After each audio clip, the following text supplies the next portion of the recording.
ओम श्री गणेशाय नमः। स्वागत है आप सभी का एक बार फिर से दोस्तों।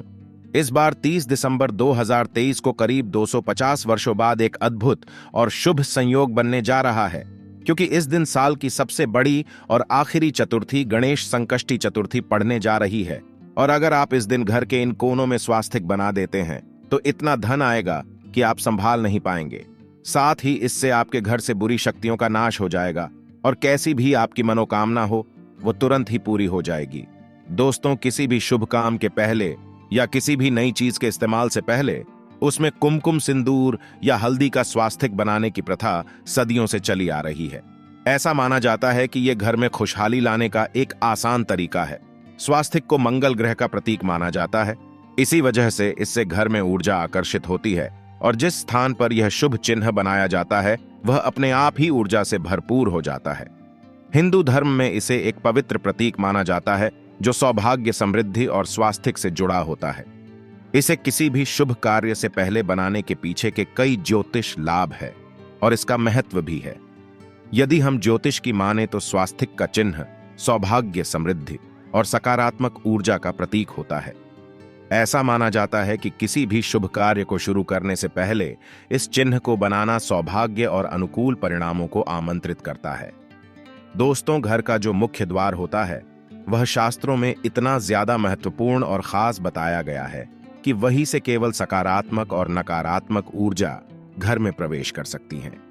काफी लोग इस बारे में नहीं जानते हैं कि जितनी भी नकारात्मक ऊर्जाएं होती हैं या फिर सकारात्मक ऊर्जा एवं कुलदेवी, कुलदेवता हो, पितृ हो, जितनी भी चीजें होती हैं, जितनी भी अदृश्य शक्तियां होती हैं, वह केवल घर के मुख्य दरवाजे से ही घर में प्रवेश कर सकती हैं। लेकिन काफी लोगों के घरों में ऐसा होता है कि इतनी नकारात्मक ऊर्जाएं वास करने लग जाती है कि उनका अपने खुद के घर में मन नहीं लगता है और बिल्कुल ऐसा मन करता है कि घर से बिल्कुल किसी भी प्रकार से बाहर निकला जाए। और यह चीजें आपने खुद भी काफी बार देखी होंगी कि जब भी आप घर से बाहर रहते हैं उस समय तो आपका मन बिल्कुल ठीक रहता है, लेकिन जैसे ही घर में प्रवेश करते हैं इस प्रकार से लगता है कि ना जाने कितनी नकारात्मक शक्तियों ने आपको घेर लिया है। तुरंत ही बहुत ज्यादा घबराहट, बेचैनी हो जाती है। काफी लोग उनके बारे में बताते भी हैं और पूछते भी हैं। तो दोस्तों, आपको बता दें कि जब भी इस प्रकार होता है कि घर में नकारात्मक ऊर्जा वास करें तो आप समझ जाएं कि उन दिनों में फिर कोई भी कार्य आपका बनने वाला बिल्कुल भी नहीं है। जितने भी आप कार्य करेंगे उन सभी कार्यों में बिल्कुल ही निराशा हाथ लगने वाली है, क्योंकि जितनी भी शुभ लाभ, सुख, समृद्धि, धन की चीजें होती हैं वह वहीं पर आकर्षित होती है जहां पर सुख वास करता है। यानी कि सकारात्मक ऊर्जाएं जहां पर वास करती हैं केवल वहीं पर सुख बरसता है, नहीं तो नकारात्मक ऊर्जा केवल दुख को ही आकर्षित करती हैं। तो दोस्तों, आज के इस वीडियो में हम आपको बताएंगे कि गणेश संकष्टी चतुर्थी के दिन घर में इस जगह स्वास्तिक बना देते हैं तो गणेश भगवान बहुत ही शीघ्र प्रसन्न होकर आपकी सभी मनोकामना पूर्ण कर देते हैं। तो जानेंगे स्वास्तिक से जुड़ा वो कौन सा उपाय है और कौन सी पूजा विधि है जिससे गणेश भगवान खुश होकर गणेश संकष्टी चतुर्थी पर आपकी सभी मनोकामनाएं पूर्ण कर देंगे। और दोस्तों, यदि आप भी अपने जीवन में गणेश भगवान की कृपा पाना चाहते हैं तो इस वीडियो को लाइक करके कमेंट में ओम श्री गणेशाय नमः लिखना न भूले। दोस्तों, अब आपको ये भी बता दें कि काफी घरों में ऐसा होता है कि पितरों के कारण भी कष्ट होते हैं, क्योंकि अगर पितृ प्रसन्न नहीं होते हैं या फिर पितृ अगर संतुष्ट ना हो तो ऐसे घर में हमेशा ही लगातार संकट घेर के रखता है। कहीं ना कहीं से परेशानी उत्पन्न होती रहती है। जितने भी मेहनत लोग करते हैं उन्हें उनकी मेहनत का लाभ मिल ही नहीं पाता है। इसीलिए कहा जाता है कि पितरों का साथ होना बेहद आवश्यक होता है। जिस भी व्यक्ति पर पितरों का हाथ होता है तो ऐसा व्यक्ति कभी भी निराशा को अपने जीवन में नहीं देखता है, चाहे उसके जीवन में कितना भी कष्ट हो। पितृ उसके सभी संकट को ढाल की तरह अपने ऊपर ले लेते हैं। इतना ज्यादा महत्वपूर्ण पितरों को बताया गया है। अब आपको यह भी बता दें कि पितरों का जो स्थान होता है वो घर का मुख्य द्वार होता है। घर के मुख्य द्वार पर जो ऊपर वाला स्थान होता है वहीं पर पितृ और कुलदेवी, कुलदेवता वास करते हैं। जिस घर के पितृ स्ट्रांग नहीं होते हैं या फिर कुलदेवी, कुलदेवता स्ट्रांग नहीं होते हैं तो उस घर में हमेशा ही नकारात्मक ऊर्जाएं वास करती हैं। और जहां पर नकारात्मक ऊर्जाएं निवास करती हैं वहां पर घर के सभी लोगों में आपस में इस तरह से लड़ाई होती है, इस तरह से युद्ध होता है कि जैसे पता नहीं कितने बड़े दुश्मन हो। तो आपको यह भी बता दे ये सभी चीजें केवल नकारात्मक ऊर्जाओं के कारण होती हैं।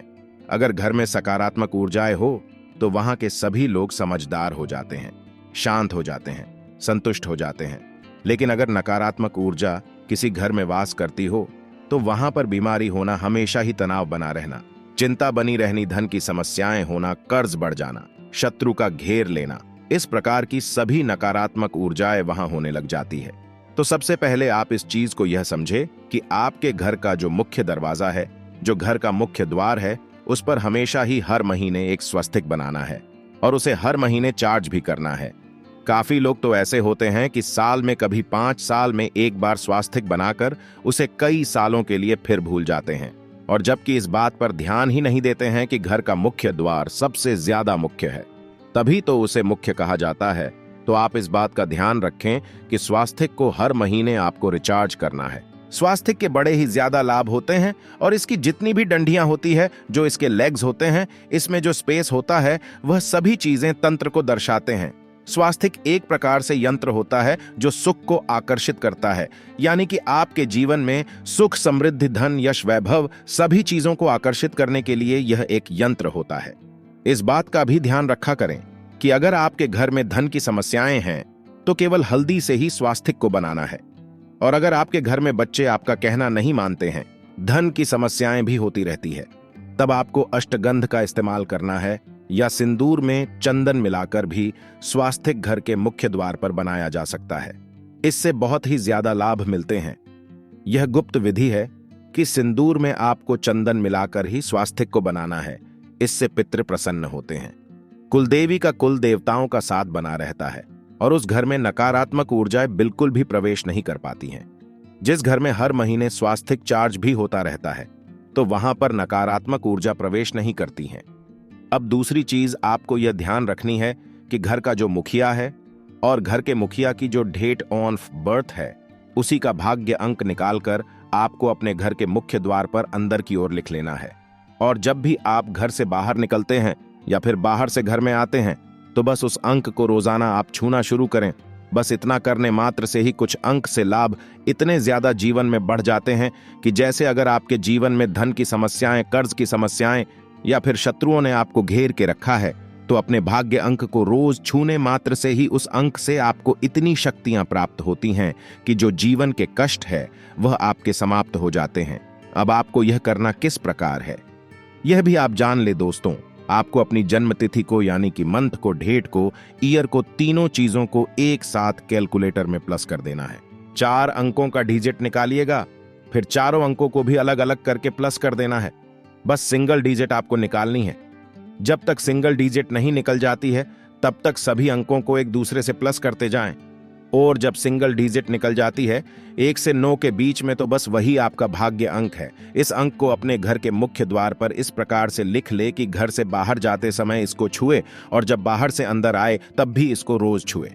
अब जो घर के और भी लोग हैं वो अपने लिए भी करना चाहते हैं तो वह अपने अलग अलग कमरे में या किसी भी दीवार पर अलग किसी भी कागज पर लाल पेन से या फिर लाल स्केच पेन से अपने भाग्य अंक को लिख सकते हैं, या फिर जहां पर आप सोते हैं बस वहीं पर छोटा सा आप अपना भाग्य अंक लिखकर रख ले और उसको छूना शुरू करें। सिर्फ इतना करने मात्र से नसीब बहुत ज्यादा बलवान बनता है। और अगर आप अपने भाग्य अंक के संपर्क में रहते हैं, यानी कि अपनी सराउंडिंग को अपने भाग्य के अनुसार बनाते हैं, तो जीवन में सफलता निश्चित ही आती है। अब आप यह देखिए कि भाग्यांक केवल एक डिजिट नंबर या कोई एक अंक नहीं है, बल्कि यह चीजें आपके घर की अदृश्य शक्तियों को दर्शाती है। यानी कि इस भाग्यांक में आपने जन्म लिया है, तो इस प्रकार से आप अपने भाग्यांक की जो एंगल है उससे संपर्क में जुड़ जाते हैं और वहीं से आपको हीलिंग प्राप्त होती है। आपको यह भी बता दें कि जितने भी अदृश्य शक्तियां होती हैं, जितने भी सकारात्मक शक्तियां होती हैं, वह एक प्रकार से एंगल ही कहीं जाती हैं। यानी कि ये इतने ज्यादा अच्छे होते हैं कि बस केवल आपकी मदद करना चाहते हैं। अगर आप किसी भी तरह से उनसे संपर्क बनाना जान जाते हैं तो चाहे आप उन्हें फिर कुछ भी कहे, निश्चित ही आपके कार्य को करते हैं। बल्कि सकारात्मक ऊर्जा का कार्य केवल इतना ही है कि वह उस व्यक्ति की मदद करें जो केवल दुख में होता है, परेशानी में होता है, या जो भी जिस भी व्यक्ति के जीवन में संकट हो, अगर वो उन अदृश्य शक्तियों से संपर्क बना लेता है तो उसे निश्चित ही सहायता, सफलता प्राप्त होती है। यानी कि हर तरह से बस वह आपकी मदद करना चाहते हैं। इसी प्रकार से नकारात्मक ऊर्जा जो होती हैं, वो केवल जीवन से सुख को खाना चाहती हैं, दुख देना चाहती हैं, कष्ट देना चाहती हैं। तो जो नकारात्मक ऊर्जा होती है, उससे तो लोग संपर्क बना लेते हैं, गलत कर्म करके, गलत चीजों को करके, गलत गलत कार्य करके। लेकिन उन्हें इस बारे में जानकारी नहीं होती है कि सकारात्मक ऊर्जा से किस प्रकार संपर्क बनाया जाता है। तो आपको यह भी बता दें कि अगर आप दूसरों के लिए, चाहे कोई आपका शत्रु भी हो, उनके लिए भी अच्छा सोचते हैं, केवल अच्छा ही बोलते हैं, सबको केवल यही कहते हैं कि कल्याण हो, सबको आशीर्वाद देते हैं, तो बस ये आप समझ ले कि सकारात्मक ऊर्जा ने घेरा बनाकर आपको घेर लिया है और कोई भी कष्ट, कोई भी परेशानी आपके जीवन में बिल्कुल भी नहीं आ सकती है। और यह बात बिल्कुल तंत्र से सिद्ध है। और अगर आप इस चीज को करके देखेंगे कि जब भी आपको कोई बुरा बोले, बस अपने मन से आपको किसी के लिए बुरा नहीं बोलना है, बुरा नहीं सोचना है, कुछ भी गलत या नकारात्मक आपको अपने मन में नहीं लेकर आना है। बस केवल इतना 4 दिन आप खुद करके देखें। 5वें दिन आप खुद समझ जाएंगे कि कितनी ज्यादा बड़ी बात इस वीडियो में आपको पता चल गई है। क्योंकि जैसे ही आप दूसरों का भला सोचने लगेंगे, कल्याण सोचने लगेंगे, किसी के बारे में बुरा नहीं बोलेंगे, किसी को गलत नहीं कहेंगे और ना ही किसी के बारे में गलत करने की सोचेंगे, तो बस उसी समय से सकारात्मक ऊर्जा सेवक की तरह आपके कार्य करती हैं। जो भी आप चाहते हैं वह आपको लाकर देती हैं और किसी ना किसी रूप से आपको यह भी संकेत देती हैं कि हम आपके आसपास हैं।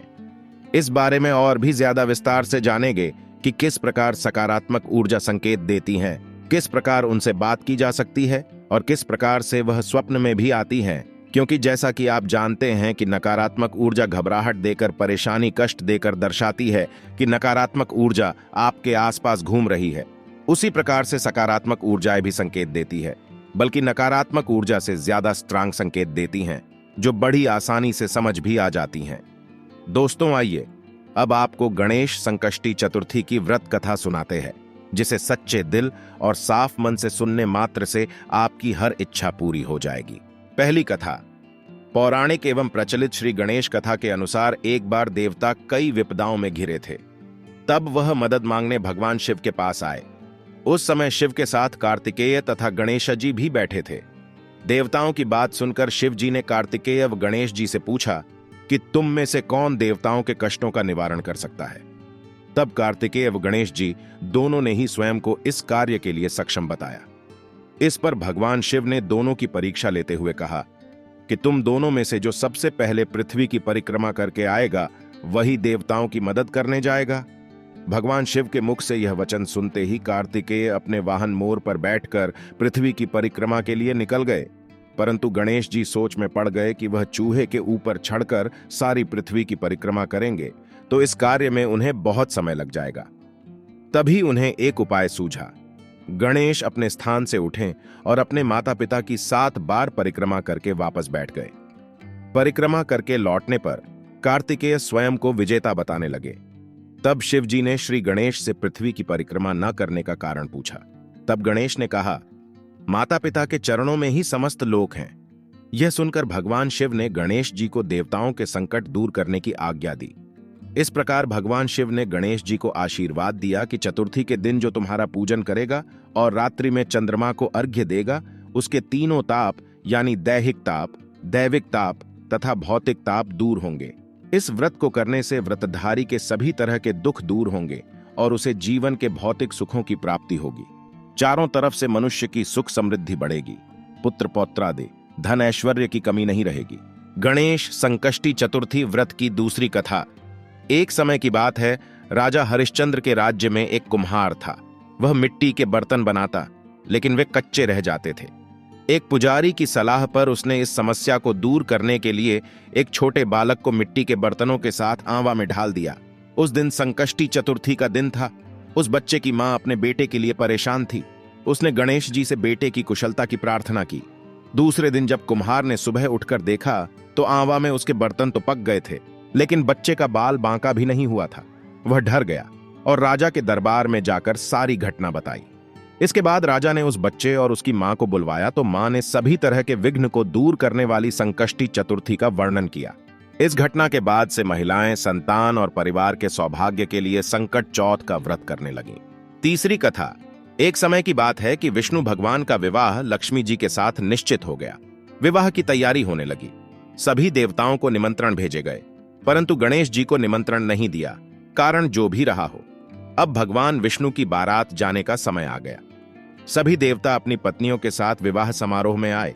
उन सब ने देखा कि गणेश जी कहीं दिखाई नहीं दे रहे हैं। तब वे आपस में चर्चा करने लगे कि क्या गणेश जी को नहीं न्योता है या स्वयं गणेश जी ही नहीं आए हैं।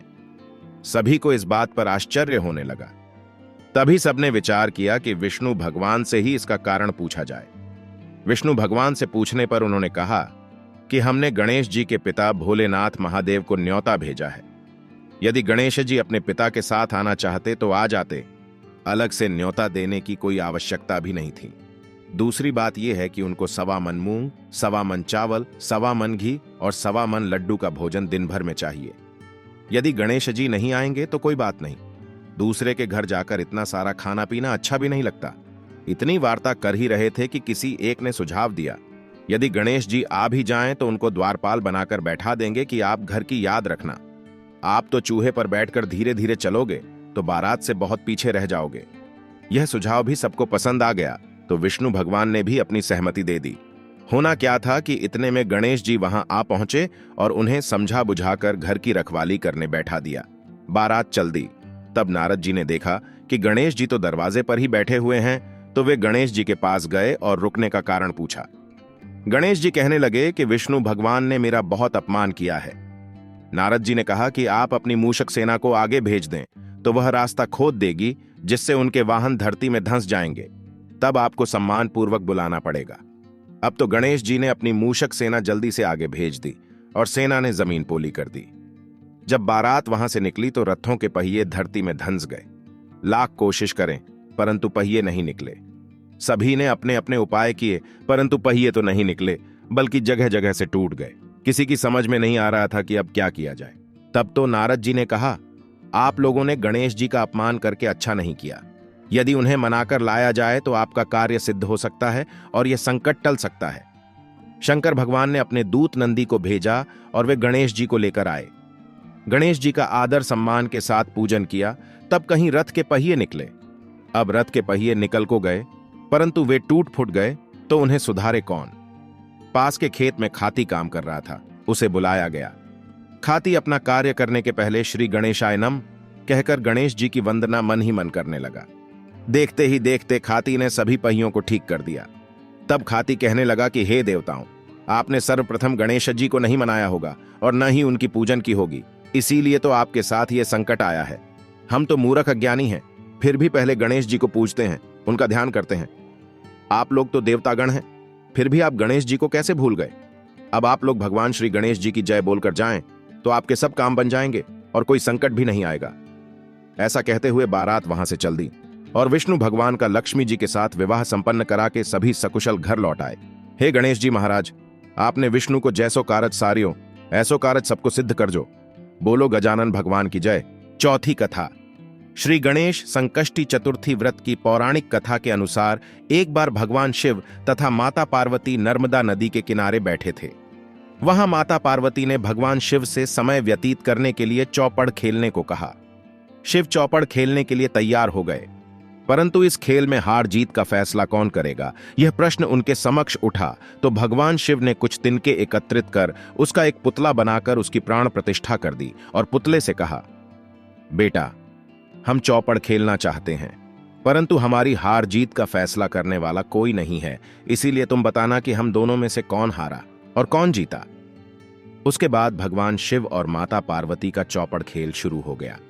यह खेल 3 बार खेला गया और संयोग से तीनों बार माता पार्वती ही जीत गईं।